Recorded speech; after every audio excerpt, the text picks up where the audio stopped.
आज हम बात कर रहे हैं उस आसन की जिसे करने से चेहरे पे ग्लो बढ़ता है, चेहरे की कांति में वृद्धि होती है। यदि आपके फेफड़ों में की जो क्षमता है वो कम होती जा रही है तो फेफड़ों की कार्य क्षमता को बढ़ाने में भी ये आसन जो है सहायक है।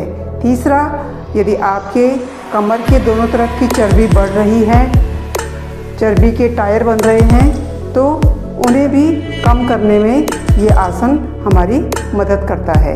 तीसरा फ़ायदा, यदि हमारा जो पाचन तंत्र है, हमारा खाना नहीं पचता है, तो उसके लिए भी ये आसन बहुत ही लाभदायक है।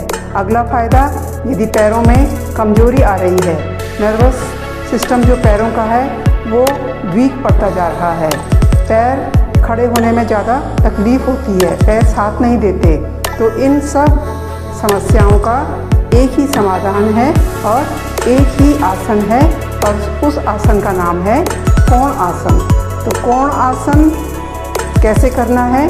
कोण आसन को हम खड़े होकर भी कर सकते हैं और यदि आप खड़े नहीं रह सकते तो आप इसे बैठ के भी कर सकते हैं। तो पहले मैं आपको इसे खड़े होकर ही बताऊंगी, कोई कठिन नहीं है। आप सीधे खड़े हो जाएंगे, अपने शरीर के अलाइनमेंट को बिल्कुल सीधा रखेंगे और उसके बाद अपने दाएं हाथ को कंधे की सीध में लाके ऊपर ले जाएंगे इस तरीके से, और फिर थोड़ा सा धीरे धीरे करते हुए बाईं ओर झुकेंगे और गर्दन को ऊपर की साइड करेंगे इस तरीके से। फिर सांस लेते हुए ऊपर, हाथ नीचे, बायां हाथ ऊपर और दाईं तरफ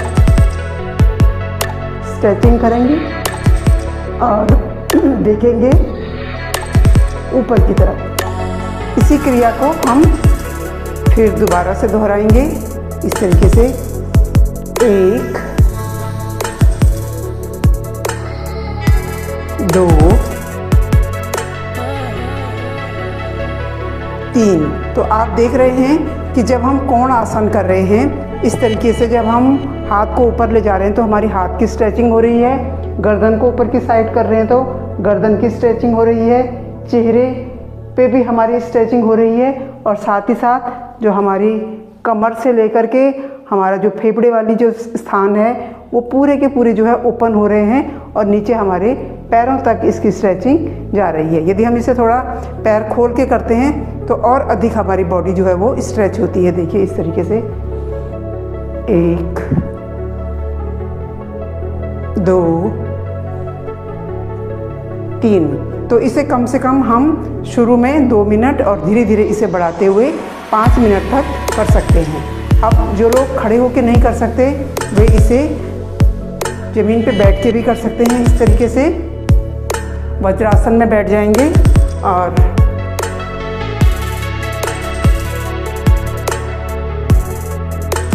एक 2 3 4। तो इस तरीके से कोण आसन से हमें एक आसन से अनेकों फायदे हैं। चेहरे की कांति बढ़ती है, यदि चेहरे पे मुहासे इत्यादि हो रहे हैं तो उससे मुक्ति मिलती है, हमारे फेफड़ों को स्पेस मिलता है और फेफड़े सुदृढ़ होते हैं। कमर का जो फालतू का जो चर्बी बढ़ जाती है और जो त्वचा ढीली पड़ने लग जाती है तो वे फिर से दोबारा से सुडौल हो जाती है। पैरों का जो नर्वस सिस्टम है, तंत्रिका तंत्र है, वो स्ट्रॉन्ग होता है। तो एक कोणासन से इतने अधिक फायदे हैं। तो आशा है आपको ये पसंद आएगा और साथ ही साथ ये आपके लिए फ़ायदेमंद होने वाला है। तो सभी को नमस्कार। ओम नमः शिवाय।